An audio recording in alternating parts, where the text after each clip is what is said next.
Hi, I'm Kathy Nuttall. I am the agricultural instructor here at AAI. That involves teaching animal science, veterinary assisting, small companion animal, equine science, aquaculture, and also plant and soil. I've been in this business as far as working as a veterinary technician out in the field.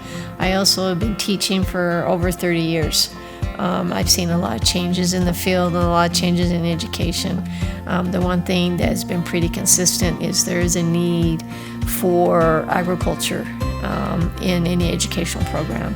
There is a need for the students to be able to touch base with real life situations and real live animals and get their hands dirty and be able to actually be themselves.